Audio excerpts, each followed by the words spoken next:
అందరికీ నమస్కారం. It's a great privilege for me to address this August gathering. And presiding officer of this dais, Janab Chaudhary sir, and the legendary personality and one of the cover personality in my legal fraternity, and also I am very lucky to have this opportunity to share the dais with Dr. Madhav Sridhar Garu,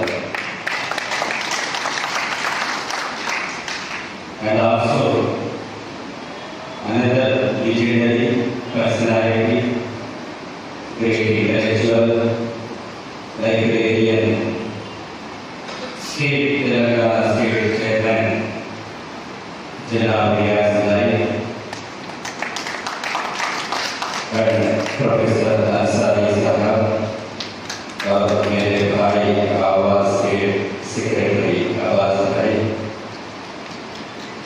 Jahangir भाई, who is a hard worker behind all these activities. I should appreciate his activities and hard work. And Iqbal sir, Khaja sir, and my dignitaries. आज का मौजू fundamental rights, उसी के साथ साथ मुसलमान अक़लियतों पर जो जुल्म और ज़्यादती हो रही है, उसी के साथ साथ आईन में हिंदुस्तान का दस्तूर दीन, हिंदुस्तान का संविधान, कॉन्स्टिट्यूशन ऑफ इंडिया, उसी में मदाखलत कैसे अपन प्रोटेक्ट कर ले सकते हैं, हम सब में इत्तेहाद होना चाहिए। इस मौजू पर आज का जो सेमिनार मुनक्किद किया गया है, जो ऑर्गेनाइजर्स हैं, मैं उन सबको पहले दिन मुबारकबाद देना चाहता हूँ। और हमारे भाई जो उर्दू ज़बान से जो वाकिफ़ है, वो तेलुगु ज़बान को भी आप लोग समझ सकते हैं, लेकिन चंद लोगों को उर्दू ज़बान उतनी पूरी भरपूर समझने के लिए थोड़ी दिक्कत होती है, इसलिए मैं तेलुगु में बोलना चाहता हूँ। Okay, yes, all are comfort in Telugu language. నిజంగా ఇలాంటి సదస్సులు పెట్టడం ఏదైతుందో, నేను మాత్రం వ్యక్తిగతంగా ఈ నిర్వాహకుల్ని పరిపూర్ణంగా, అంటే గుండె లోతుల్లో నుండి నేను వారికి అభినందనలు తెలియజేయాలనుకుంటున్నాను. వారికి అభినందనలు. ఇప్పుడున్నటువంటి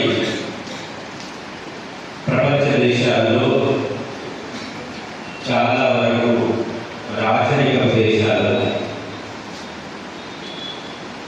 అంటే కింగ్డమ్స్, అది కాకుండా కొన్ని దేశాలు మాత్రం డెమోక్రటిక్ కంట్రీస్గా పిలువబడుతున్నాయి. అందులో మన భారతదేశం ఒక అతిపెద్ద ప్రజాస్వామిక దేశం, the biggest democratic country in the world. అదేవిధంగా ప్రతి దేశానికి ఒక రాజ్యాంగం ఉంటుంది, ఆ రాజ్యాంగ హక్కులు ఉంటాయి, ప్రతి పౌరుడికి హక్కులు ఉంటాయి, బాధ్యతలు కూడా ఉంటాయి.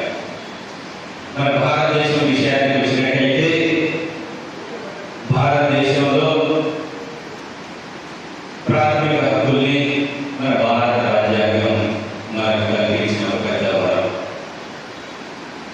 ఆర్టికల్ 12 నుంచి ఆర్టికల్ 35 వరకు right to freedom, right to equality, right to profess any religion, అంటే సమానత్వం, భారతదేశ పౌరులందరూ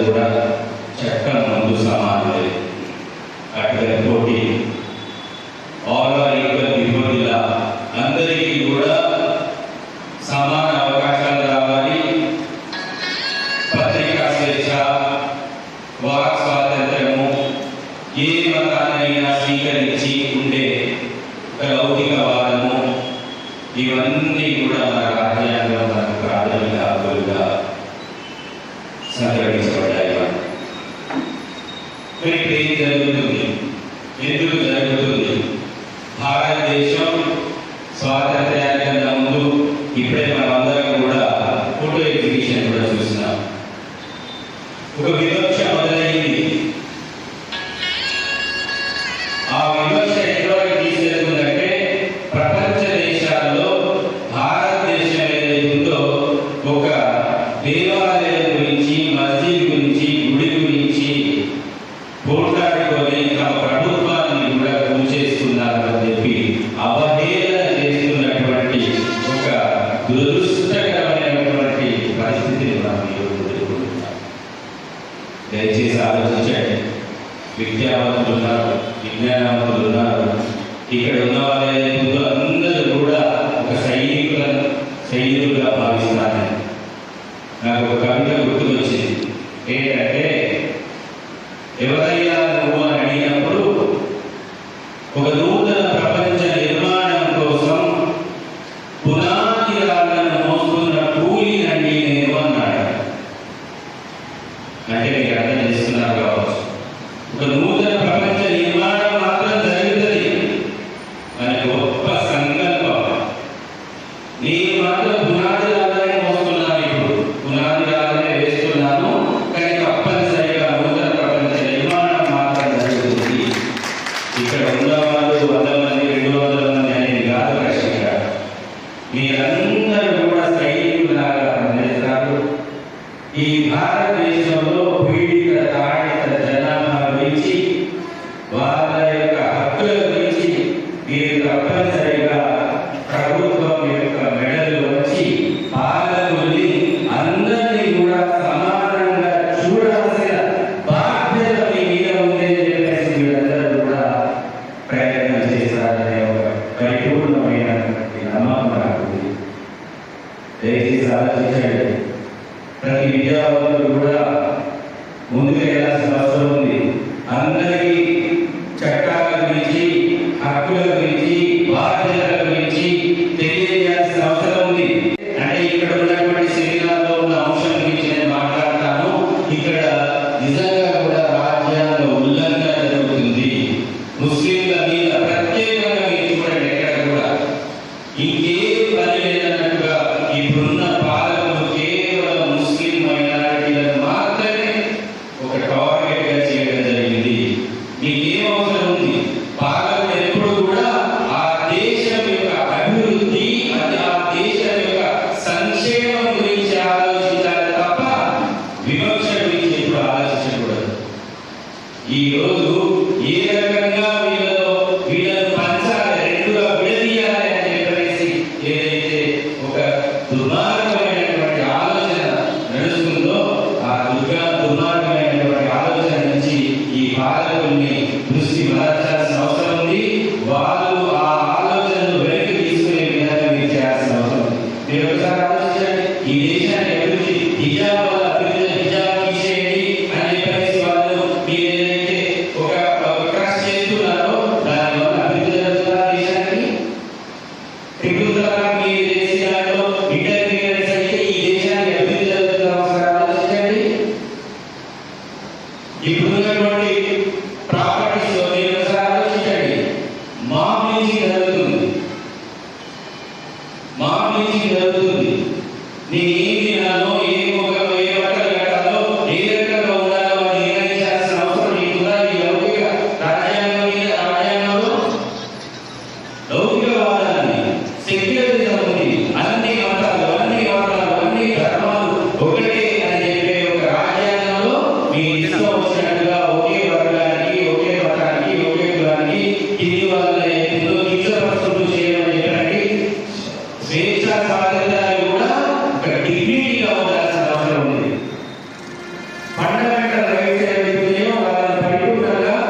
బియ్యం పెట్టుకోవచ్చు, బొట్టు పెట్టుకోవచ్చు, హిజాబ్ కట్టుకోవచ్చు.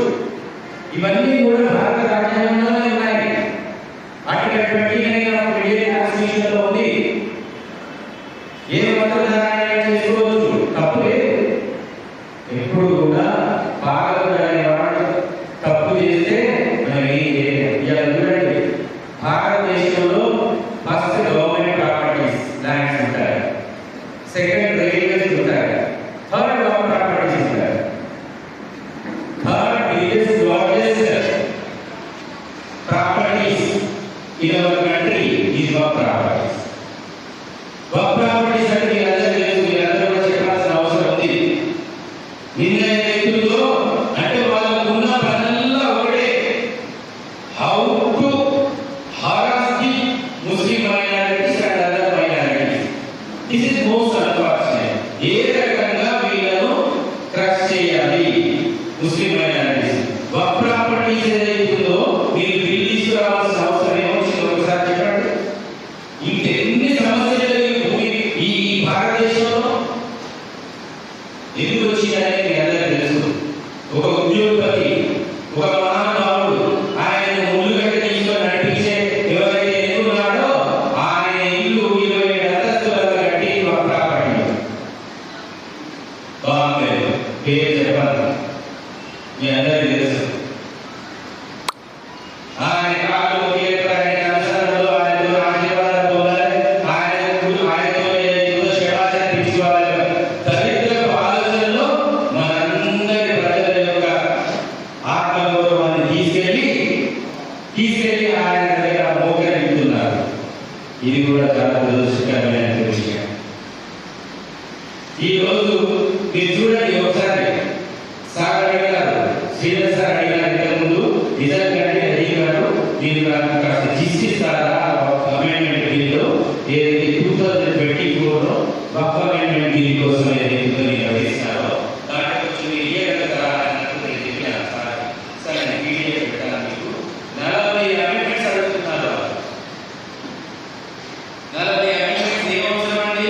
1954లో ఆనాడు 1954లో ఆ రోజు వక్ఫ్ ప్రాపర్టీ అంటే 1954లో రెవెన్యూ యాక్ట్ కూడా రావడం జరిగింది. ఎందుకంటే after independence of the nation, భారతదేశానికి స్వాతంత్రం వచ్చిన తర్వాత భూముల గురించి రెవెన్యూ ఖాసరా పహానీ వచ్చింది. అందరూ తెలుసు. ఖాసరా పహానీ తర్వాత అది basic document for the lands. అదేవిధంగా 1954లో వక్ఫ్ యాక్ట్ కూడా రావడం జరిగింది. వక్ఫ్ అంటే ఎవరైతే భూస్వాములు ఉన్నారో తమ భూమిని ఇవ్వడానికి వాళ్ళ ఎకరా సంకల్పించిన వాళ్ళ ఆధారించి నేనేదో నా వాళ్ళ అంటే ఈ ముస్లింల ఏదైతుందో వాళ్ళు చాలా మంది దారిద్ర్య జీవనం కూడా బిలో పావర్టీ లేకుండా జీవిస్తున్నారు. కాబట్టి అదేవిధంగా పురాణించినటువంటి కొన్ని పురాణంలో ఉన్నటువంటి వర్సెస్ ఆధారంగా చేసుకొని పేదల పని రావాలనే ఒక సదుద్దేశంతో వక్ఫ్ చేయడం జరుగుతుంది. అంటే ఈ వక్ఫ్ ప్రాపర్టీస్ మీద every Muslim of the nation can represent any Muslim can. ఇప్పుడు మీరు ఏమైనా సివిల్స్ కూడా వేయాలంటే ఆ సూట్లో ఆ భూమిలోని ఆ ప్రాపర్టీలో ఏదో రకమైనటువంటి సంబంధం ఉంది తప్ప మీరు ఇక్కడ ఆ రోజు you can this Waqf properties are concern any Muslim even Bombay high court మీరు ఈ వక్ఫ్ ప్రాపర్టీ అండి ఇది అన్యాయకారణం అయిపోతుంది, ఇది అన్యాయకారణం కాకుండా ఈ సదుద్దేశం ఏదైతుందో ఈ యొక్క పేద ముస్లింలకు పేదవాళ్ళు చేయాల్సిన అవసరం ఉంది, వాళ్ళ సంక్షేమం కోసం ఇవ్వడం జరిగింది. దాంట్లో ఏదైతుందో మీకు ఏం అవసరం వచ్చిందని చెప్పేసి ఆ మేఘాల మీద వినౌట్ ఎనీ డిబేట్ ఏ నాటి చర్చ లేకుండా మీరు ఈ రోజు తీసేది బిల్ పాస్ చేయడానికి తీసుకొచ్చారు. అదృష్టమో మైండ్లో చేయడం మొదలుగా అదృష్టం ఈరోజు ఏదైతుందో సఫిషియెంట్ మెజారిటీ వాళ్ళకి లేదు కాబట్టి ఈ రోజు ఏదైతుందో ఈ వక్ఫ్ బిల్ పాస్ కాకుండా ఆగడం జరిగింది. మెడలు వంచి ఏదైతుందో సెక్యులర్ వాదులందరూ కూడా మీరు చూసినారు కావచ్చు. ప్రతి సెక్యులర్ వాది కూడా చాలా గొప్పగా మాట్లాడినారు. వాళ్ళందరికీ కూడా చేతులెత్తి నమస్కరించాలండి. ఎందుకంటే మీకేం అవసరం వచ్చింది? ధార్మికమైనటువంటి కొన్ని సిద్ధాంతాల ద్వారా, ధార్మిక వ్యవస్థల ద్వారా, ధార్మికమైనటువంటి ఒక ప్రాపర్టీస్ ఏవైతే ఉన్నాయో వక్ ప్రాపర్టీస్ అన్నీ కూడా ముస్లింలకు చెందాలన్నారు. ఎండోమెంట్ ఉన్నాయి, హిందువులకు చెందాలన్నారు. జైనులు ఉన్నాయి, జైనులకు చెందాలన్నారు. ఇవన్నీ కూడా ఎవరి వాళ్ళకు క్రైస్తవులు ఉన్నాయి, క్రైస్తవ ప్రాపర్టీ. మిషనరీస్ ఉన్నాయి. మీరు మిషనరీస్లో తీసుకెళ్ళి ముస్లింలు పెడితే తన్ని ఎలగొడతారు. దేవాలయాల భూముల తీసుకెళ్ళి ఒక గడ్డమైన తీసుకుపోయి ముల్లానండి, ముల్లా వచ్చేస్తున్నాడు, ఆ ముల్లాను దాంట్లో మెంబర్ పెట్టండి అది ఇదనంటే ఏం తెలుస్తుంది మీకు?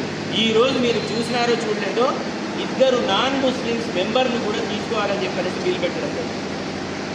2 నాన్ ముస్లిం మెంబర్లని వక్ఫ్ ప్రాపర్టీస్లో ఆ మెంబర్గా పెట్టండి అని అన్నారు. ఇది ఎంత దురదృష్టకరమైన విషయం ఒకసారి ఆలోచించండి. వీళ్ళ గోల్ ఏదైతుందో చెప్పేది వేరు, చేయాల్సింది వేరు. వీళ్ళకి కావాల్సింది ఏదైతుందో వాళ్ళ ఉద్యోగపతి యొక్క మన్ననలు పొందాలనే ఒక ఉద్దేశంతో, ఆ మన్ననలు పొందే దురుద్దేశంతోనే చేస్తున్నటువంటి ఒక పెద్ద స్కామ్. ఇక్కడ రాజ్యాంగంలో కూడా నిజానికి రాజ్యాంగంలో ఒక బ్లాక్ కార్డ్ అని ఈరోజు జాయింట్ పార్లమెంట్ కమిటీ చేసినారు కాబట్టి బయటపడాలని ఒకవేళ కనుక జేపీసీ లేకపోతే